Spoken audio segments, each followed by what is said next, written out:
Hier, en application de l'article 49 alinéa 3 de la Constitution, Michel Barnier a engagé sa responsabilité devant l'Assemblée nationale pour faire passer le projet de loi de financement de la sécurité sociale. 2 motions de censure ont été déposées par le Nouveau Front populaire et le Rassemblement national. Le vote aura lieu demain après-midi. Marine Le Pen a assuré que son groupe voterait la motion déposée par la gauche.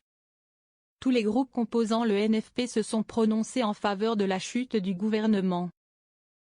Pour Frédéric Valletoux, c'est certain, vu les déclarations et la situation aujourd'hui, on va droit vers une censure du gouvernement. Un manque de dialogue entre le gouvernement et le socle commun? Dans cette perspective, un autre gouvernement devra être nommé dans les prochains jours ou dans les prochaines semaines.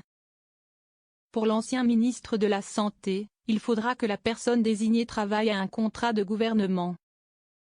Une stratégie qui aurait dû être adoptée tout de suite, il aurait fallu poser une méthode, réunir tous les partis de gouvernement. Si Michel Barnier souhaitait trouver des majorités texte par texte, le député Horizon assume qu'il aurait fallu établir un contrat de coalition dès son arrivée à Matignon. À partir du moment où il n'y a pas de contrat de coalition qui est défini en amont, on ne peut pas naviguer au fil de l'eau, au fil des textes et se dire qu'au fil à mesure des réformes, on va trouver telle ou telle majorité. Il constate également un manque d'écoute du Premier ministre à l'égard des députés du socle commun. On a mis de longues semaines avant d'avoir des interlocuteurs ou une réponse du gouvernement. L'ancien ministre de la Santé estime qu'il ne fallait pas attendre les dernières 48 heures pour qu'un dialogue puisse s'établir. Une référence aux ultimes concessions faites hier par Michel Barnier, notamment à l'égard du Rassemblement national, sur la question du remboursement des médicaments. Quelques heures avant l'engagement de sa responsabilité, il s'est engagé à ce qu'il n'y ait pas de déremboursement des médicaments. Contrairement à ce qui avait été annoncé, il y a 2 semaines, par la ministre de la Santé. Il faudra que le Parti socialiste sorte d'une certaine ambiguïté. En ce qui concerne la construction d'une future coalition autour d'un nouveau Premier ministre,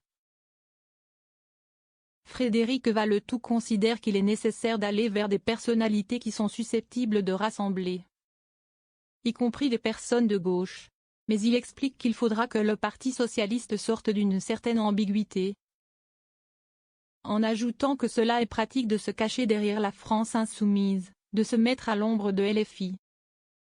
L'ancien ministre de la Santé demande au PS de prouver s'ils sont réellement un parti de gouvernement. En attendant la très certaine censure du gouvernement Barnier, que va-t-il se passer si le budget n'est pas adopté fin décembre? Le président de la Commission des affaires sociales assure que la machine va continuer de fonctionner. Néanmoins, ce sont les règles de 2024 qui vont s'appliquer.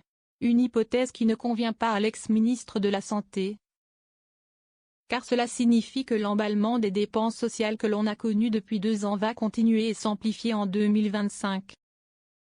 Mais en cas de chute du gouvernement, les activités parlementaires dans les hémicycles de l'Assemblée nationale et du Sénat vont être suspendues. On peut continuer à travailler dans les commissions mais on ne peut plus travailler en présence du gouvernement, puisqu'il n'y a plus de gouvernement, donc plus de travaux dans l'hémicycle.